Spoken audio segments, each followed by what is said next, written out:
Hello friends and welcome back to our tutorial. This is me Nilal C number 5 and CSS3 के lectures के अंदर आपको फिर से वेलकम करता हूँ। आज का लेक्चर है लेक्चर नंबर 71 और आज के लेक्चर में मैं आपको बताने वाला हूँ कि रेडियो बटन और चेक बॉक्सेस जो हैं आप अपने वेब फॉर्म्स के अंदर किस तरह से क्रिएट कर सकते हैं, कोड कर सकते हैं और फिर उनको किस तरीके से इस्तेमाल किया जा सकता है। चेक बॉक्सेस और रेडियो बटन ये दो तरह के कंट्रोल होते हैं, आपके वेब फॉर्म्स के अंदर ज़रूर इस्तेमाल होते हैं। इनकी जो टाइप है वो दो तरह की टाइप्स होती हैं, मतलब सिर्फ और सिर्फ यही दो टाइप होती हैं जो आपको मिल जाती हैं चेक बॉक्सेस के अंदर। एक आपके पास रेडियो बटन होगा और दूसरा जो है आपके पास चेक बॉक्स बनाता है। रेडियो बटन की खासियत ये है कि अगर आपने मल्टीपल चॉइसेस दी हैं तो उसमें से सिर्फ एक ही ऑप्शन आप एट द टाइम सेलेक्ट कर सकते हैं। और जो चेक बॉक्सेस हैं उसके अंदर आप क्या करते हैं कि मल्टीपल जो भी आपने ऑप्शन दिए हैं उनको मल्टीपल सिलेक्शन आप कर सकते हैं। इन दोनों की ये डिफरेंसेस हैं। एट्रीब्यूट की बात कर लें तो इन दोनों के जो एट्रीब्यूट्स हैं वो तीन तरह के एट्रीब्यूट्स हैं। सबसे पहला जो एट्रीब्यूट है इसके अंदर टाइप होती है बेसिकली जो कि रेडियो और चेक बॉक्स होती है। वैल्यू वो वैल्यू होती है जो कि आप सर्वर साइड एंडिंग के लिए इस्तेमाल करते वक्त जो है वो वैल्यू सप्लाई करते हैं। मतलब जैसे कि आपके पास अगर यहाँ रेडियो बटन बना हुआ है तो यहाँ पे तो 3 क्रश लिखा हुआ है, लेकिन इसके बैकएंड पे कोई ना कोई वैल्यू होगी बाय डिफ़ॉल्ट जो कि सर्वर साइड पे आप इस्तेमाल करते हो या एक्सेस करते हो। तो वो वैल्यू भी आप एट्रीब्यूट के ज़रिए खुद डिफाइन करते हैं अपने कोड के अंदर। इसी तरीके से चेक का एक बाय डिफ़ॉल्ट जो है वो एट्रीब्यूट है जो कि इस्तेमाल करता है ट्रू एंड फॉल्स की वैल्यूज़ के लिए। मतलब अगर आपने चेक कर दिया है कोई भी रेडियो बटन या चेक बॉक्स वो चेक्ड है तो उसकी जो स्टेट है वो उस वक्त चेक्ड कहलाती है, मतलब उसकी स्टेट इस वक्त ट्रू है। और अगर वो अनचेक है तो उसकी स्टेट उस वक्त फॉल्स होती है। बाय डिफ़ॉल्ट एट्रीब्यूट में अगर आप चाहते हैं किसी भी रेडियो बटन या चेक बॉक्स को आप by default at the time of loading of your web form, मतलब जब आपका वेब फॉर्म लोड होता है उस टाइम अगर आप चाहते हो कि कोई रेडियो बटन या चेक बॉक्स जो है वो बाय डिफ़ॉल्ट चेक्ड हो तो आप उस टैग के अंदर जो है अपने इनपुट टैग का जो टैग है उसके अंदर आप क्या करते हो उसको चेक करते हो। बात कर लेते हैं इसकी कोडिंग के हवाले से कि किस तरीके से इसको कोड किया जाएगा। तो ग्रीन यूज़र ओपन करता हूँ। मैं सबसे पहले रेडियो बटन की बात करूँगा। रेडियो बटन पर बात करने के लिए क्या करना है, मुझे दो रेडियो बटन बनाने हैं। जेंडर के हवाले से मैं रेडियो बटन बनाऊँगा यहाँ पर S2 and this will B gender.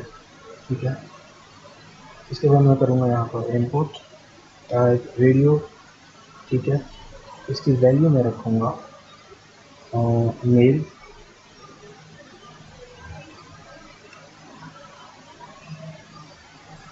Name मैं इसका रखूँगा नेम एट्रीब्यूट जेंडर।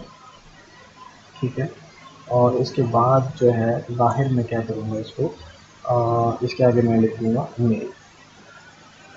ठीक है, और यहाँ पर मैं कर दूँगा लाइन ब्रेक। इसी तरीके से नेक्स्ट टैग बनाऊँगा मैं रेडियो का सिमिलर। ठीक है, वैल्यू मैं इसको दूँगा फीमेल। नेम सेम रहेगा जेंडर। अगर आपने नेम को सेम नहीं रखा तो आपका रेडियो जो है वो मल्टीपल सिलेक्शन की तरह काम कर रहा होगा। दोनों का डिफरेंस मैं अभी आपको बता देता हूँ। Female and this will be line break. ठीक है, ये आपके पास नेक्स्ट हो गया और इसके बाद मैं एक लाइन ब्रेक करूँगा डबल। रिफ्रेश कर लेते हैं, इसको सेव करेंगे और अपने गूगल क्रोम के अंदर इसको ओपन कर लेते हैं। अब यहाँ पे आपके पास जेंडर दिख रहा है मेल एंड फीमेल और ये है रेडियो बटन। अब इसमें से आप कोई एक ऑप्शन सेलेक्ट कर सकते हैं एट द टाइम। ठीक है, मतलब कोई भी एक ऑप्शन जो है आप उसके ऊपर क्लिक कर सकते हैं।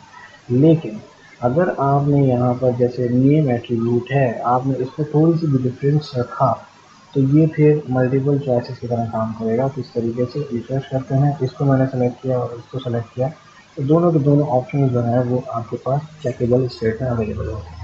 ठीक है, तो इनको सिमिलर कर देते हैं और अब यहाँ पे हम चूज़ करेंगे चेक्ड का जो एट्रीब्यूट था वो हम यहाँ पे मेल के अंदर लगा देते हैं और इसको रिफ्रेश करते हैं तो बाय डिफ़ॉल्ट जो मेल है वो चेक्ड रहेगा। ठीक है, refresh and mail will be checked.